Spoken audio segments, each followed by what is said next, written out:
Dalam Bapa dan Putra dan Roh Kudus, amin.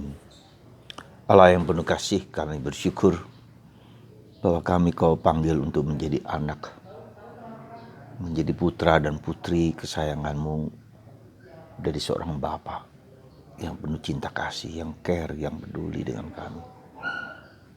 Berkatilah kami supaya kami berkembang dan bertumbuh dalam semangat cinta dalam semangat relasi Bapa dan Putra. Terpujilah namamu kini dan sepanjang segala masa. Amin. Para saudaraku terkasih dalam Kristus, kita seringkali tidak sadar bahwa kita adalah anak, kita adalah putra. Dan hidup rohani kita harus bertumbuh. Seperti itu. Jadi kalau kita dulu sejak kecil dibaptis sampai sekarang, kita harus menyadari bahwa identitas kita, martabat kita itu adalah martabat keanakan, keputraan. Nah, ini perlu saya terangkan karena kita diajari oleh Yesus dalam hari ini dalam Injil tentang doa Bapa kami. Doa yang diajarkan Yesus sendiri, dari mulut Yesus sendiri. Dan gereja percaya bahwa itulah satu-satunya doa yang, bukan satu-satunya maaf, doa yang diwariskan Yesus kepada kita. Dan doa itu, maaf kalau boleh dikatakan, tak ada di dalam doa agama lain yang melihat, yang memandang, merasakan, mengalami bahwa Allah adalah Bapa.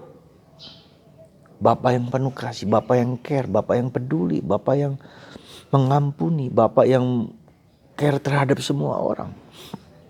Tidak hanya sealiran agama kita, tapi semua orang, semua manusia, seluruh alam semesta. Dan inilah pemahaman Yesus tentang Bapa itu. Karena itu saudaraku terkasih dalam Kristus, apa yang membedakan agama kita dengan agama lain? Pertama harus dikatakan bahwa ada dua sisi yang perlu kita perhatikan. Sisi pertama adalah kita semua diciptakan.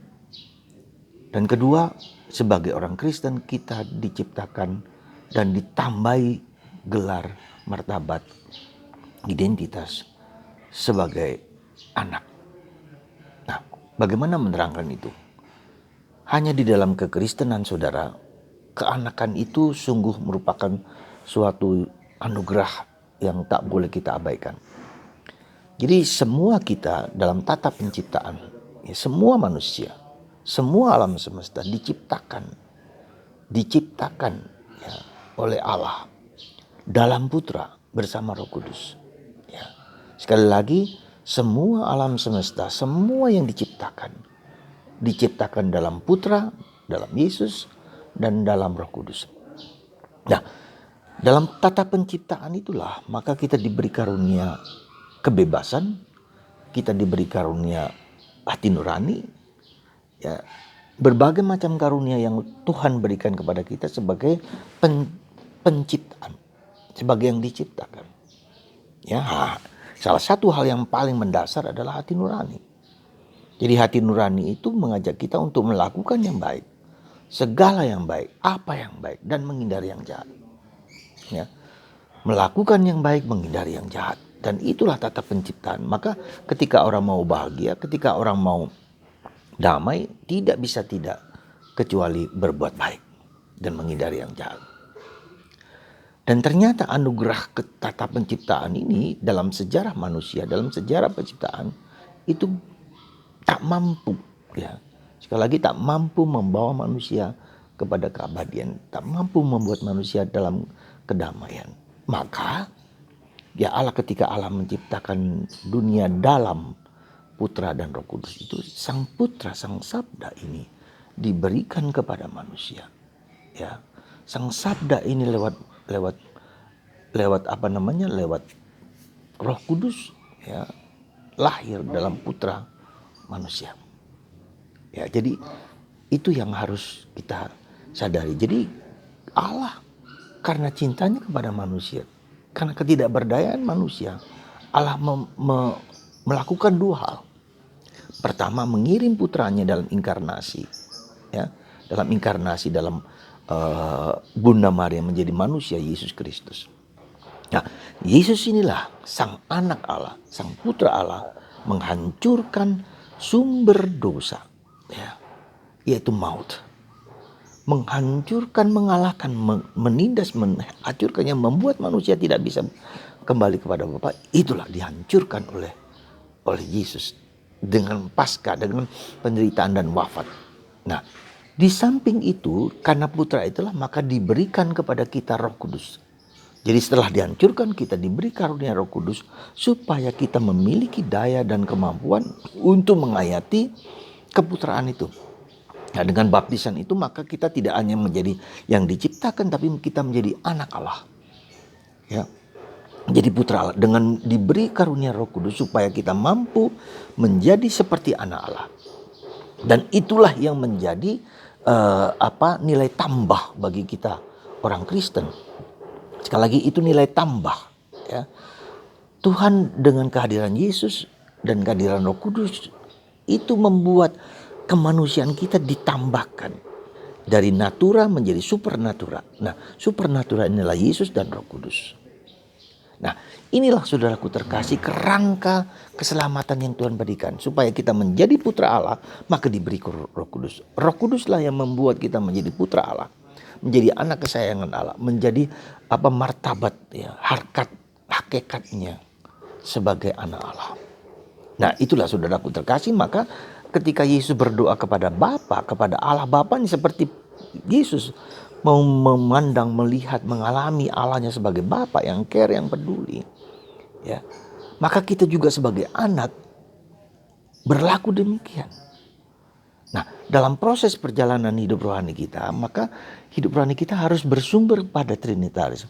Percaya kepada Allah sebagai Bapa, percaya kepada Allah yang dalam Putra yang membebaskan manusia dari segala dosa, kecenderungan, dan segala nafsu yang membawa kita jauh dari Allah. Kemudian kepada Roh Kudus membimbing kita untuk membawa kita sebagai anak Allah dan kembali kepada Bapa sebagai Putra Allah. Nah, jadi saudaraku terkasih dalam Kristus, perhatikan, ya, jadi perhatikan. Kenapa saya katakan perhatikan? Supaya kita tahu bahwa hidup rohani kita harus bertumbuh dalam Trinitaris. Dalam tumbuh harus Tritunggal. Kesadaran akan Allah Tritunggal yang penuh kuasa, the power of the Trinity. Ya. Karena itu maka ketika kita sebagai putra yang diberi karunia Roh Kudus, kita dikuatkan, kita diteguhkan, kita didorong untuk menjadi putra Allah. Dan inilah perspektif tugas yang diberikan kepada gereja untuk membawa orang memahami dengan tepat Tritunggal ini. Gereja yang dibentuk oleh Kristus dalam gereja Katolik itulah yang secara penuh melukiskan sejarah kehendak Allah yang mau membebaskan manusia. Ya. Jadi gereja Katolik, gereja kita lah yang mau secara penuh, secara murni, secara tulus memahami sungguh-sungguh kehendak Allah yang demikian itu. Ya. Nah, itulah saudaraku terkasih. Jadi kekayaan kita sebagai gereja Katolik secara penuh, secara jelas, secara transparan. Gereja Katolik yang didirikan oleh Kristus karena para rasul dalam bimbingan Petrus kepada kita sampai sekarang. Untuk mewartakan rencana kehendak Allah bagi kita manusia supaya kita menjadi anak Allah. Ya, maka saudaraku terkasih dalam Kristus, apa yang harus kita lakukan? Ya, ini secara teoritis kita semua mudah-mudahan sudah mengerti dan sudah tahu. Tetapi secara teoritis apa yang harus kita lakukan? Mari pertama, sadarilah bahwa the power of Trinity, Bapa, Putra, dan Roh Kudus. Ya, jadi kekuatan, kalau maka saya seringkali berdoa secara pribadi dalam nama dan kuasa Allah Tritunggal Maha Kudus, Bapa, Putra, dan Roh Kudus. The power of Trinity. Itu yang pertama. Sadarilah ketika kita membuat tanda salib, kuasa Allah ada dalam diri kita. Kita tidak perlu takut.